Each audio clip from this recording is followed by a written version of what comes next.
Welcome to r/pro revenge, where a noisy utility worker gets skunk bombed. Our first Reddit post is from Quizles. A few years ago, I was working in a job I really enjoyed with a team I really gelled with. There were about 5 of us working on the same portfolio of projects in different roles, and every single team member was just cream of the crop, incredibly good at what they do. I can't overemphasize how satisfying it was to work with such an incredibly competent, likable group of people. In this job, instead of getting the Sunday night blues, I would get excited thinking about the work I would be doing the next day and planning how we would solve the complex problems together. It was like a series of logic puzzles. Yes, I realize I'm a huge nerd. I promise I also had a life outside of work. The one downside, there's always a downside, to this job was Steve. Steve was not in the supervisory line for me or any of my team members, but he was about 3 levels above us and very senior. He'd been there for years and was tight with senior leadership. Steve was also a mega creep. He said extremely inappropriate things to young women in the office, and he apparently wasn't averse to being handsy. Though, as far as anyone knew, that was as bad as it had gotten. The women in the office all knew to steer clear of him. My first week on the job, the Whisper Network made sure I knew: never be alone with Steve. Sexual harassment is difficult to document, and no one wanted to risk their career and put a target on their back going after a big guy like Steve. So he just got away with it for years. So for a couple of years, I followed this advice. There were a few instances of Steve saying incredibly uncomfortable things to me in passing, but for the most part, I managed to avoid them. Then I found out that my teammate Rob had gotten on Steve's radar. For context, Rob is non-neurotypical and has some minor tickish behavior. He's also shy and easily spirals into social anxiety when put in uncomfortable situations. So one evening at our team's informal weekly happy hour after work, Rob lets it slip that Steve's been giving him a hard time. The rest of us are like, whoa, wait, what? Because Steve never interacts with staff at our level, except to creep on women, and we basically make Rob tell us everything. Basically, for the last few weeks, Steve has been bullying Rob, making fun of his tics, and mimicking his way of speaking back to him. He's also been asking Rob how he can possibly be competent to do his job, and implying he's a pity hire. Once, he called him a moron. It's clear Steve is seeking out Rob for this, because, again, there's really no reason for him to interact with our team. Rob has been having horrible anxiety over this situation, and has had bad insomnia and stomach issues ever since Steve started targeting him. And not that it bears repeating, but just to reiterate, Rob is an effing beast at his job, and a genuinely good guy. At this point, I'm seeing red. We all were. We tell Rob to go to HR, that his neurological issues put him in a protected ADA class, that he could get Steve in big trouble. Rob panics and says he can't do that, begs us not to tell anyone at work, and says he wishes he hadn't said anything. We assure him we won't say anything if that's what he wants, but we're all very distressed. I leave the bar fuming, just thinking, okay, that's it. F you, Steve, you're going down.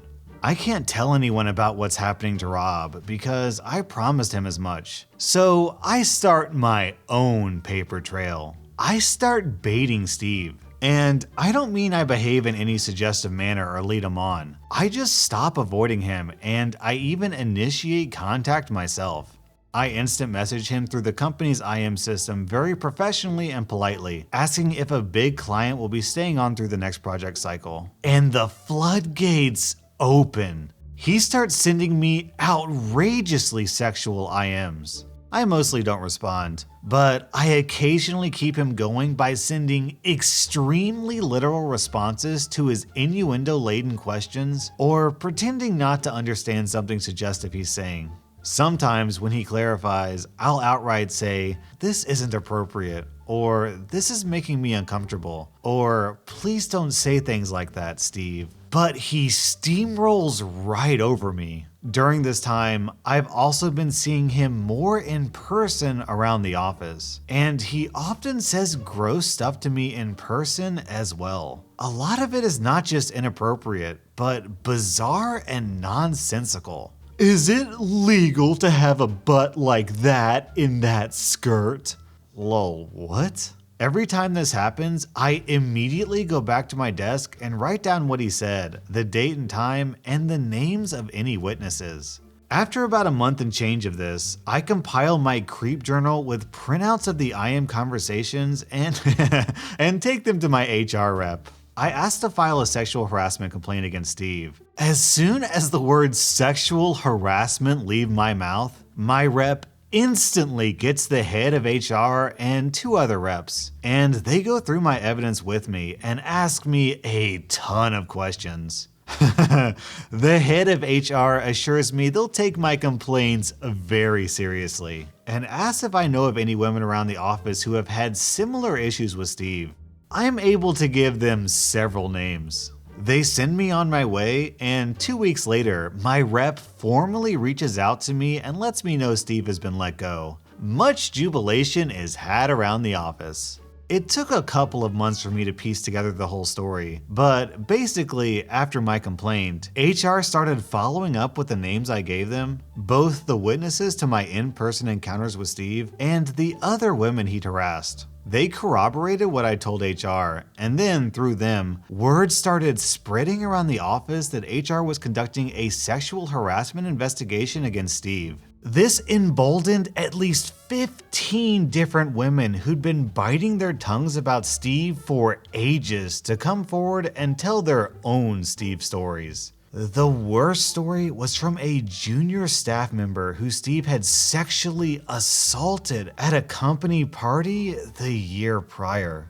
During all of this, IT had been asked to go through Steve's emails and IMs, and this had not only been used to validate my printouts as legitimate, but IT had found a ton of additional incriminating stuff in Steve's correspondences.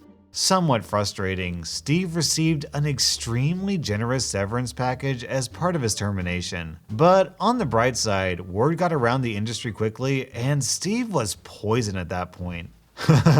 No company would touch him with a 10-foot pole, much like how none of the women in that company would touch his 4-inch pole. The last time I thought to snoop on his public social media pages, he was listing himself as an independent consultant in our industry, which I seriously doubt he's actually doing. And based on his public Facebook page, he's doing a couple of multi-level marketing pyramid schemes. So that should kill off whatever savings he has in short order. I don't work with Rob anymore, but I did recently attend his wedding. He's extremely happy with his new wife, who is a sweet and lovely woman, and he's doing really well in his career. OP, you took down someone who sexually harasses and assaults women. Calling you a hero isn't at all an overstatement. Our next Reddit post is from Upchuck to Boogie. My mom lives in a really small town, where people get into other people's business quite often. My brother and his family live next door to my mom, on opposite ends of shared property. Though it's shared land, they do have separate addresses for their homes. They will often share responsibilities and the like. Well, neither household accumulates enough trash each week to justify both of them having trash service. My mom pays for the pickup and they share a trash can. They rarely even fill the one can between both households. The trash man noticed a piece of junk mail with my brother's name and address on it one day and had a fit, saying that they had to pay for their own trash service. My mom ignored him. They weren't doing anything wrong. Trash man didn't like this. He started going through her trash before dumping it in the truck to make sure there wasn't anything in there with my brother's information on it. My brother's household started burning all junk mail, so no one is the wiser, even if they weren't doing anything wrong. The trash man kept threatening to have their service canceled. Again, my mom ignored him. He kept digging through the trash and just being a dick in general. I told her she should have reported him, but she didn't. Fast forward a couple weeks. My mom has chickens. Something kept killing my mom's chickens. My brother set a trap to catch or kill whatever it was, and they waited.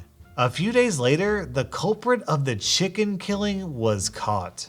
It was a skunk. At this point, the skunk was dead and smelled awful. Instead of disposing of the skunk properly, my mom decided to be a dick. She had my brother put the skunk in the trash can under a bag of trash. It baked in the sun for a couple of days before the trash man came again.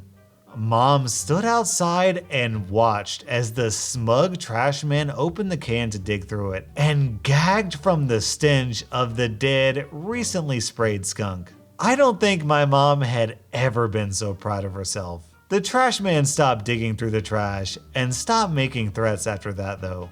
Today I learned skunks kill chickens. Who knew?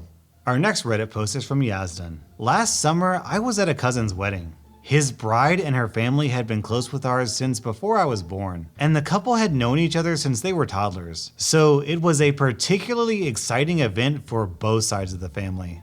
However, after the ceremony was over and the party had only just started, one of the bridesmaids decided to announce her own engagement. The attention was immediately taken away from the newlyweds and brought to the bridesmaid, who I'll call Sarah, and her equally smug fiancé. My cousin's wife, I'll call her Emma, didn't make a scene or utter a single negative word about Sarah. She looked like she was on the verge of tears, but she kept grinning and acted very happy for the other couple. This was unusual, as Emma is typically quite confrontational and speaks her mind no matter the consequences. Sarah later picked Emma to be the maid of honor at her own wedding, which took place last weekend. I wasn't there for it, but my cousin sent me some of the best bits on Snapchat and explained the whole situation. This is where the fun begins. Emma's two much younger sisters were the flower girls at Sarah's wedding. At the very last moment, Emma switched out the white petals in their baskets to blue ones she had secretly brought with her. She also told her sisters not to say anything about it or let the bride see them until it was time to scatter them down the aisle. Sarah looked very confused upon seeing the blue petals, which didn't coordinate whatsoever with her theme. But, of course, she didn't say anything about it in the moment. Most of Sarah's other bridesmaids were also Emma's friends, and had attended Emma's wedding and were in on Emma's scheme. At the reception, Emma's sisters and the other bridesmaids were tight-lipped when Sarah began demanding to know why there were blue petals. The wedding planner ended up getting a lot of abuse for not checking the flower girls' baskets before they walked down the aisle.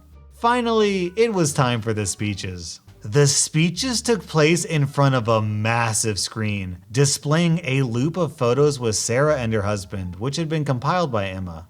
Emma took the remote that controlled the presentation screen, and at first, she showed some pre-approved humorous photos of Sarah with Emma and other friends to facilitate a couple lighthearted jokes.